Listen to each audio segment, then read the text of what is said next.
All right, welcome everyone to another exciting Saturday Cup of Joe. I hope you guys are doing well out there. I know last week we had a lot of technical difficulties with links and whatever nature and the Google, I guess, gods, but it happens. And so I just wanted to say thank you for joining in last week and continue not to give up on your links and all that. So, guys, I want to know if you've had a fabulous week.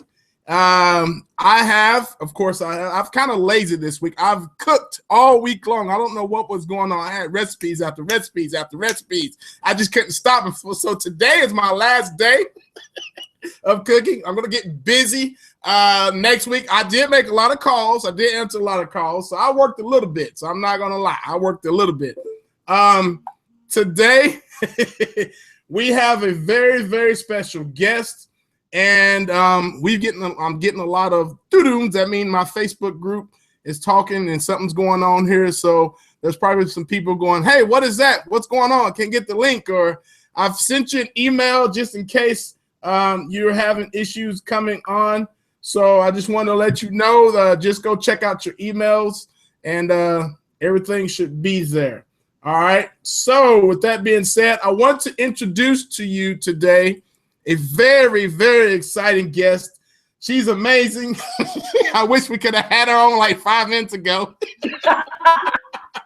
You guys would have loved what we were talking about, but that's a whole nother show. That's a whole nother show. It is.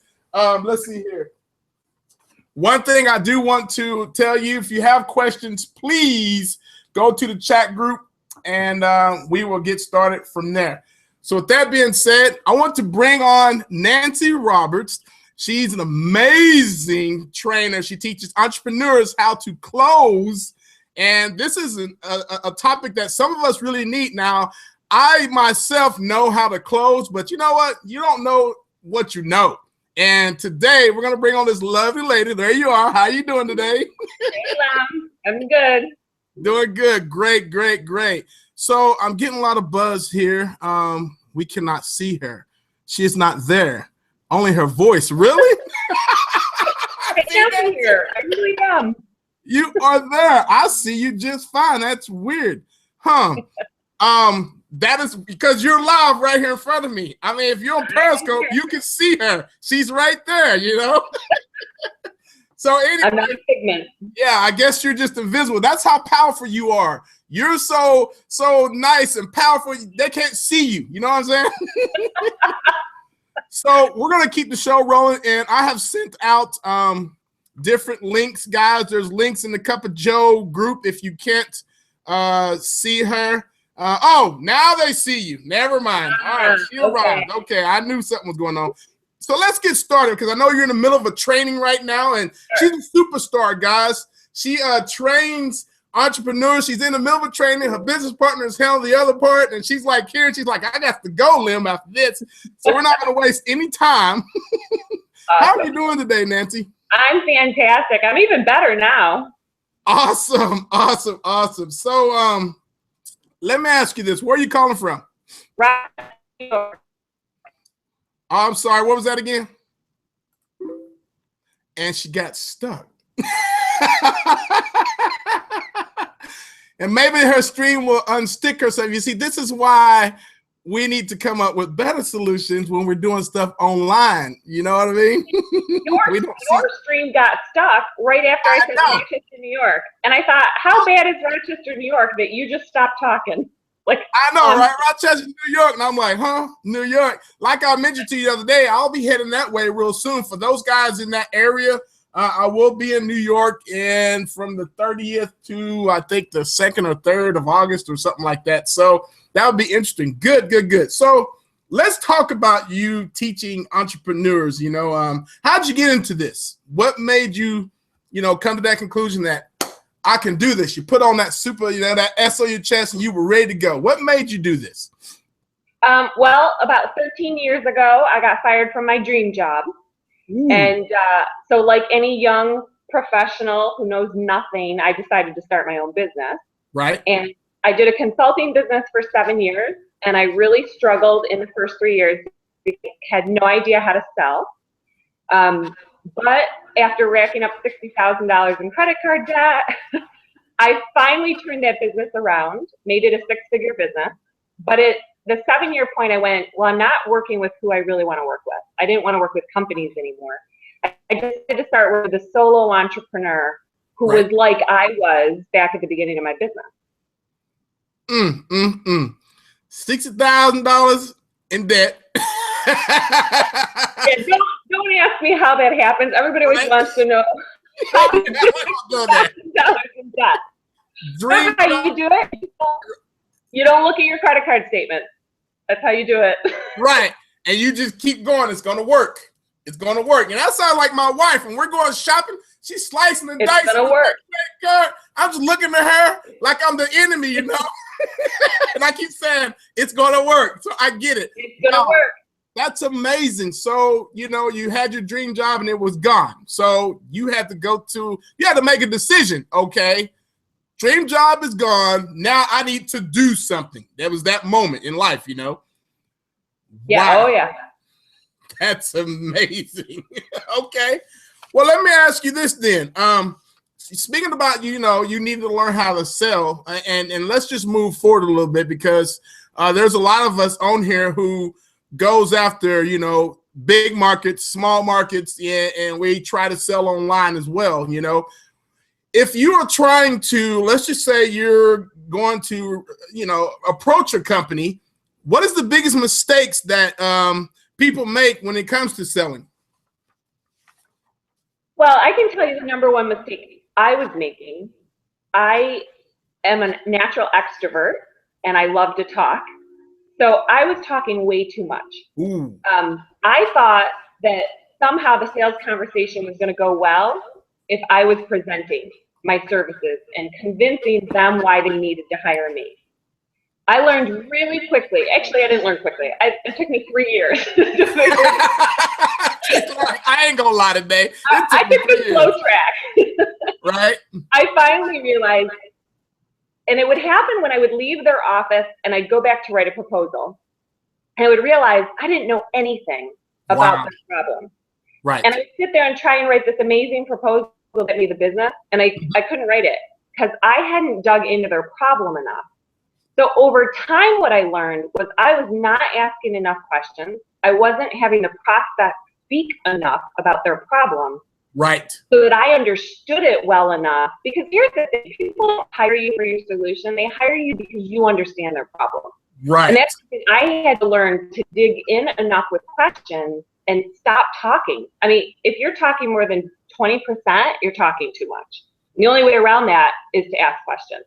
You know, that's a very important point there, because I remember in the beginning when I would go and sit next to the business office. Let's just say you're the business owner, and I just step up. Hey, my name is Lemmy Moore. I got this great thing for you. I'm going to do this for you, and I know this because you're not doing this, and I know that you are missing out on this, and I can help you. I'm your savior.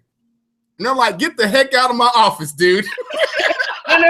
Or they say, call me in 3 months, or I can't afford that, or wait, I have to ask my spouse. Yeah, I have to get vice president. Yeah, exactly. And I did that for the longest. You know, I had no problems picking up the phone, calling, and trying to set up an appointment. But once I got there at the appointment, I blew it. I didn't realize that for a long time. I thought, why am I not closing any sales? It's because I never, ever dug into their problem and understood what they had going on. You know, sometimes you can find out from a business owner what he's lacking if you just shut the heck up. Can I share a story with you? Oh, please. This is your time to shine. Come on. So I was selling, what I used to sell was a hiring system that would help companies hire the right people. Right. I was talking to the CEO. She was a woman who had taken over a family-owned business. And I was talking to her about hiring her next general manager. She had had a general manager turnover 7 times in 3 years, or 3 times in 7 years, or something like that. Wow. And so my solution was $5,000. And then some. And she was hemming and hawing whether she should do this or not.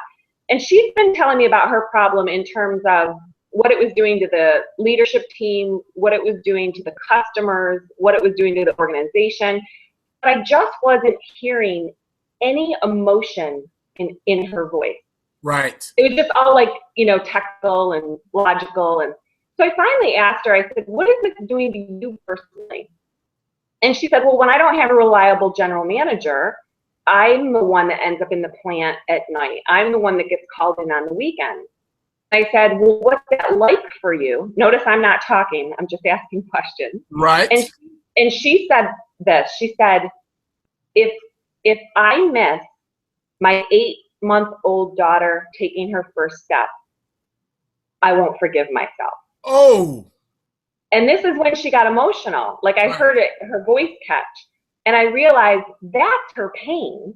Right. Her pain is that she's not home with her kids. It's not that the leadership team can't function, general manager left. So it was like, as soon as I knew her real pain, then I said to her, so is it worth $5,000 in doing this process in order to see your daughter take her first step? Right. And her response was, I don't even know why I'm considering this.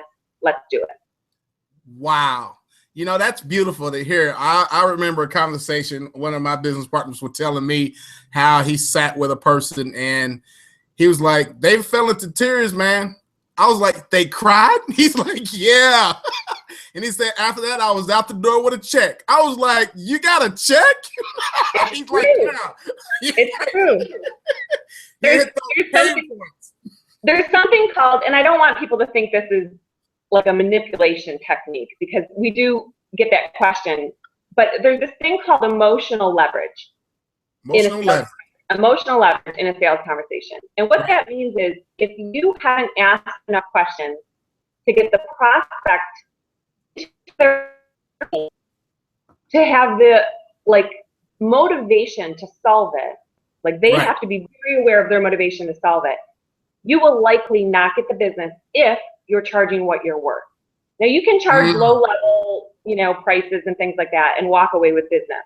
But when you're charging what you should be charging, you need to have the right conversation. And that means that person has to show some sort of emotion about their problem. And I don't care if it's anger, frustration, pain, a deep sigh, if they roll their eyes, if they have nervous laughter, if they shift in their, I don't care what it is.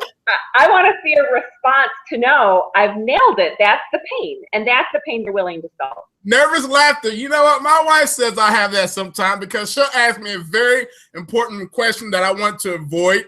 And it's funny because I usually say no to everything because I know there's a reason behind it. Like, for example, last week she goes, hey, would you like to go check out this new school for a little man for junior high? And I was like, for junior high, he's in the 5th grade. And she was like, yeah, I know, but do you want to go and check it out? And I thought to myself, no, but I said yes anyway. Well, come to find out, this new junior high was very far away. And we looked at a house before we got to the junior high. Nervous laughter. I get it.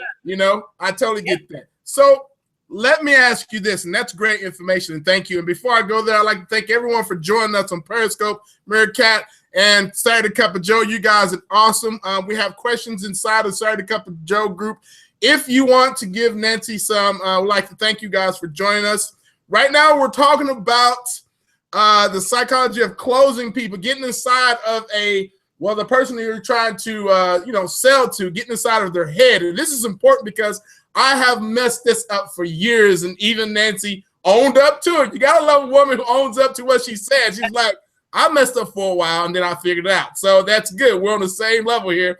But let me ask you this. Since you get with these guys, you got their appointment, you're meeting with them, how do you build rapport either before or you get to that meeting with these potential customers? That's a great question. So I think that sometimes why people that make that mistake of talking too much is because they think that through talking, that's how they're going to build rapport. Right. And that's part of it. But you actually can build rapport a lot through questions. Because when you're asking someone really insightful questions and they're getting to share and they're feeling heard, there is no better way to build rapport than that. So one, it's staying focused on questions and getting them to open up and share their story. the second way is more of what I used to do in my Disc Wizard business, which was observing the person and determining what behavioral style they had. So if you've ever heard of the behavioral tool DISC, D-I-S-C, there's 4 main behavioral types. And if you can identify which one they are and then know how to adapt yourself, that's how you build rapport. Because you know the golden rule? Most people know the golden rule, right? Hey, you can't assume that everyone knows the golden rule. Right. What's the golden rule? Do unto others as you would have them do unto you. So we were all taught that, which is a great way to live your life. It's not a great way to sell. Right. Okay? Right. So in sales, you have to apply something else. I've heard it called the platinum rule before, which is do unto others as they want done unto them. Nice. So you have to recognize what works for them, and then you have to adapt yourself as the seller. Right. So what's the mentality you should have when you're approaching these business owners or whoever it is you're trying to sell to them? What should your mind frame be like? You know, some of us have that little, I know I have something awesome for them, but what should we really be thinking about when we're about to approach and have a meeting with someone? You know, because this go way back. You know how you had that one love in your life. You knew she kind of digged you, but you didn't really know if she was going to take you on very well. And back in the day, I'm like, I'm Frankie Moore's son. I could do this. You know what I mean? But what is that mentality you should really have when you're trying to, you know, approach a business owner in their business? Well, what I would do in dating would be different. But again, a topic for another. That's another show, right? I think and this is the hardest thing for me to do in the beginning of my business because I was in scarcity mode. I mean, I needed the business. I needed that next sale. Right. So it's hard when you're in that position to come from a place of service, but honestly, that's the best frame of mind to be in. Right. Is to be in a place of service. Not that you don't want the business or the customer or the sale, but I think you need to serve them in the sales conversation and serve them. Sometimes it's just getting them to be clear about their problem is the service. I had a sales call 2 days ago with a woman who could have been a potential prospect for us, could have been a client. Right. But when I really dug into her problem, I found out that what she needed was not our services. And so I gave her everything I could give her. I gave her the next person she should talk to. I told her, you know, what program we did have that could help her down the road, but that it wasn't the right time for it. Like, right. I just was in service mode because to me, that's the way you should approach every sales conversation. Now, sometimes the service is your solution. Like that is how you can best serve someone. Right. You know, that's true because, you know, sometimes you can't help them, but, you know, you might have someone who is actually that can do, you know, that certain service for them, which is good referral to you because they see that you actually know your stuff. You know people, you have connections, and later on down the road, they might just call you back for something, you know? So that's a great point there. Wow. Yeah. Excellent. And there's definitely a place in her business where she'll need what we do. She'll need more sales training, but that's not what she needed right now. There was something else specific she needed. So I think if you go in with service, so that's one thing. Go in service, you know, service mindset, but also you need to have as many sales conversations going at once as you possibly can. Because in the beginning of my business, I would have like one sales conversation and I needed that proposal. Like I needed that contract. So you're in an era of desperation. It's going to show in your energy. You're going to lower your price if they give you any pushback because you need the business so desperately. So I say you got to ramp up your activity and have so many sales conversations going that all your energy isn't just on this one. Awesome. Awesome. So for those out there where they're wondering, who are we talking to? This is Nancy Roberts. She's a superstar expert, entrepreneur trainer. She teaches everyone how to sell, how to get you in the right mind frame, how to get you to get that sale. And, you know, there's a psychologist in selling, you know, and there are certain behaviors that you have to go by. And speaking of behaviors, what are the four behavior styles that you can tell us about there, Nancy? Okay, so first I want to clarify one thing. I hate selling. I do. I really do. I hate selling. At least I hate selling the way that I think people think sales needs to be. Like high pressure, convincing, persuading, pushing people to buy from you. I hated that. And in my first business, it took me 5 years to get past the 6-figure mark in a consulting business that should have been really, really profitable much faster. But in my second business, the coaching business that I started with my business partner, we grew our business to over 400,000 in just 3 years. Whoa! Yeah, I learned a lot and took the fast track. But one of the main things we learned was the selling system that made us both feel more authentic. Instead of feeling like we had to be someone we weren't, or have that awkward conversation where you're trying to push someone into something they don't want to do, we learned a way to sell that to me is as natural as having a coaching conversation with somebody. Right. So I just wanted to say that. Sometimes some people I teach sales, a natural salesperson and she loves sales, and it's just not true. I really don't. But if you're going to be a business owner, you better find a way to fall in love with sales real quick. Okay, so back to your question, the 4 behavioral styles, the D, I, S, and C that I pay attention to. The D is a dominant personality. That's somebody who's very bold, very aggressive, tells it like it is, puts it out there. They're impatient, they're goal-oriented, they want a result. If you remember nothing else about high dominant, just remember they're results-oriented. The high I is an influential person. They're very people-oriented, they're friendly, they're chatty, they're charming. I think, Len, you might be a high I. They laugh. We always call them the cheerleaders, right? They're very optimistic, enthusiastic. Oh, you can do. I can do it. I can quit. The high S person is steady, and they're very calm. Even though they're people-oriented, like relationships are really important to them, they're very calm, stable, very dependable, very loyal. I always tell people they make amazing friends and amazing employees. You want to hire high S's for sure. Right. And then the C stands for compliant. And that person is more introverted, task-oriented, very analytical, very logical. They're great with the details. To me, in a business, they're like the anchor of reality because they're very objective. They don't get caught up in the dreams. They want to see the data and the numbers. Right. So depending on who you're in front of, you can see how vastly they're different. You've got to adapt yourself for each of those. Nice. Wow. Good luck with that. I gotta run. No, I'm just kidding. Yeah, there you go. She's like, well, I'm done. Thank you very much for having me on here. So I guess what's give us like a tip for influencing those styles you're talking about here. Okay.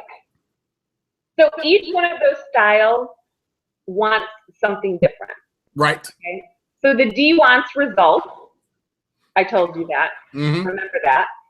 So when you're in front of them, to influence them, you have to give them options, right? You can't tell a D what to do. Right. They're not going to respond well to that.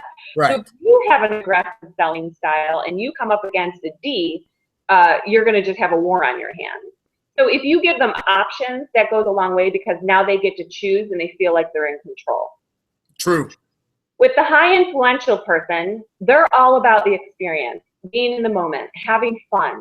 So if you're not naturally that way, you've got to kind of ramp up a bit. You've got to have fun with them. They're going to work with you because they see that it's going to be a great experience that they're motivated by.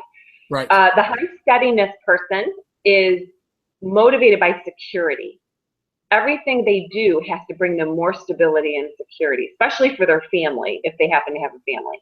So whatever your solution is, it's got to bring them security. They have to be able to see that.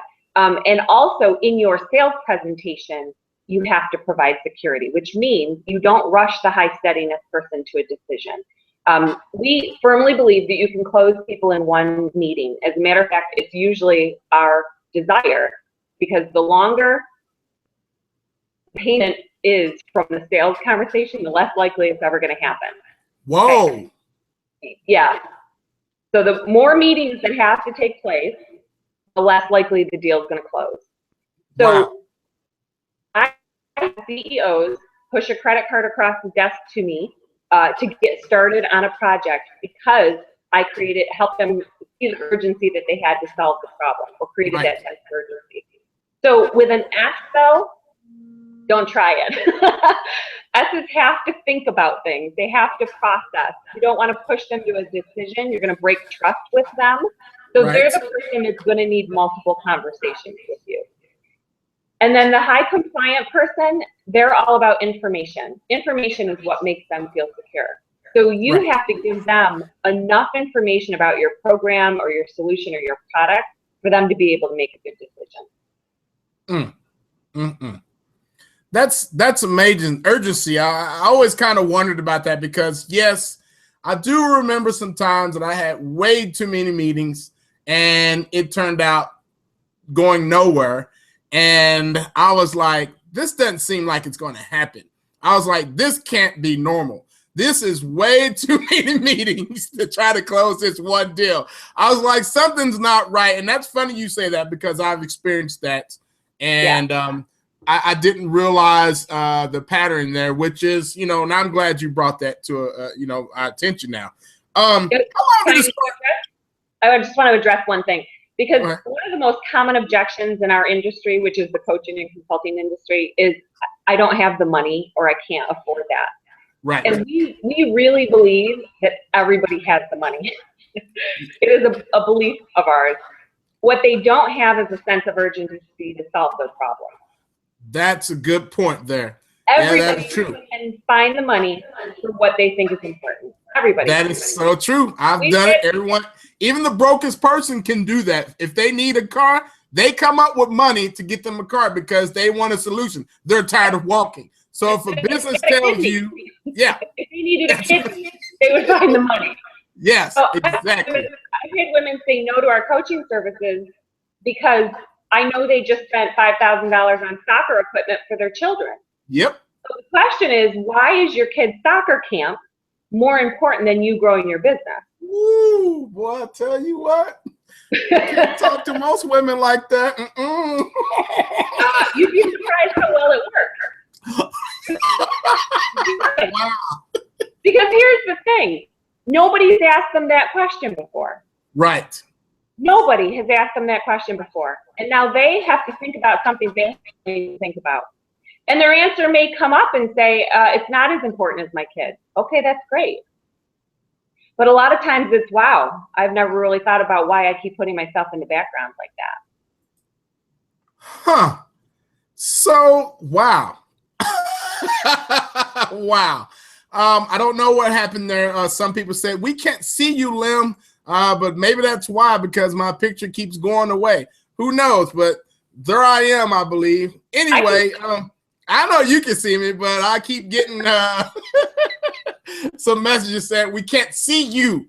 And I'm like, okay, it's all right. We don't want to see me anyway. They see me all the time, Let's see our guest. How long did it take you to, start putting all this formula together? Oh, how long did it take? Well, I mean, your knowledge is always accumulative, right? So I learned about the disc styles way back in my first business. Right. The selling process that Chris and I created, we call it the I Help Selling System. Right. I would say we created it in the last 5 years, and then we just keep refining it. And it was based on really learning that questions were the way to have a conversation. Because if you're asking questions, you're never pressuring anybody to do anything. The only pressure someone's going to feel in the right sales conversation, their own internal pressure to solve their problem. Wow, that's nice. That's nice. So, ladies and gentlemen, you've been talking to Lim Moore here inside the Cup of Joe, and also with Nancy Roberts. This has been an amazing, powerful 30 minutes. I'm like, whoa, we've gotten to the middle of some stuff here, which is good. And One more time, I'm going to show you myself. There we go. For those out there who are wondering where I'm at, I'm right here. I mean, I don't think it's not needed to see me because, you know, my guest is on here. We're talking to her. Wow. So I guess we're going to close right here. And I just want to hear from you, Nancy, is what is one more tip that you can give us to walk away with when we're trying to actually approach, when we're in a meeting, you know? I guess, you know, what I'm trying to ask you is when to close on those certain styles you were talking about. Mm-hmm. Okay, so real quick, with the high dominant and the high influence person, they're both extroverted. They both make fast decisions. The D will make a fast calculated decision. The I will make a fast impulsive decision. You can absolutely close those styles in one meeting. If you've gotten to their pain, if they've got sense of urgency to solve their problem and they see you as a trustworthy solution, you can close the deal in one meeting. With the high S and the high C, they're both introverted styles. They're more thoughtful, calculating, planning. They have to think about it. The C, you're going to have to give them a ton of information and assurances. The S, you're just going to have to give them time. But they both have to trust you, which usually takes multiple meetings. Very nice. Don't spread those meetings out over a month either. Keep them close together. No, never again. If I'm not closing in one meeting, I'm done. You know, and I might have to get deep inside and say, hey, you know, I know that you're not liking what we're giving you, the amount, but haven't you spent money on this, you know, and we see the problem. Here's the solution. So, you know, I could do that. I'm sure most people were thinking, oh, I can't do that. I can never talk to anyone. But if it's important for your business, you've got to let them know because, hey, there's been some other guy that they've been doing business with who's done the same thing, and that's why they've been working with that certain person, right? So last tip, never leave a sales conversation without the next meeting set up. Nice. Don't ever leave without the next thing on the calendar because if they're going to get back to you or you're going to get back to them, it's too fuzzy and it'll fall through the cracks. So always set up the next appointment while you're at the previous one. Very nice. I always ask for a commitment. Can I get a commitment to get a phone call tomorrow or whatever? Or can we put something on the schedule right now, which is very, very perfect. How can we find you? How can the listeners out there, how can we find you? Sure. So if you go to My Income 180, so myincome180.com, you will see our coaching and consulting company, Income 180, my business partner and me. And then if you want to find us on Facebook, just go to facebook.com/Income 180. Awesome, awesome, awesome. You've been a very special treat this morning. I tell you what, an awesome guest. Thank you so much for joining us. I know you're busy. You're in the middle of a training. Now you see, I did this in 30 minutes. I was like, yeah, I could do this. Awesome content today. I love it. Nancy, right. thank you so much. I'm coming back to talk about dating and marriage. Hey, I'll do something else on that episode. Okay. Good luck to you in your training and go help some entrepreneurs out there take it to the next level. Thank you, Nancy. Have a great day. Thanks so much. Awesome. I want to thank all you guys who have joined us on Saturday Cup of Joe. You can always go to the replay at SaturdayCupOfJoe.com and you'll see Nancy's bio and her company and everything that she's doing. You can reach out to her in that way. Of course, you can reach out to all our other guests from Saturday Cup of Joe, which is one of those things that we love here. This is, I call it medicine for the entrepreneur. So, guys, take notes on this stuff. Go back, watch the replays. Apply this great information that we're providing to you for free. Come on now, you can't beat this. Go do your thing. I hope you have a lovely weekend. If you have any questions, you can always go to the right of SaturdayCupOfJoe.com. There's a message microphone that you can click on, and you can speak your message to me, and I'll get back to you. I really do appreciate you guys who are participating in that. That's kind of fun. Also, send me an email as well as Saturday morning cupofjoe@gmail.com. But anyway, from there, I'm Lil Moore. Thank you for this awesome time with you. I hope you are shining in your business, and nothing but blessings to all you guys. Have a great day.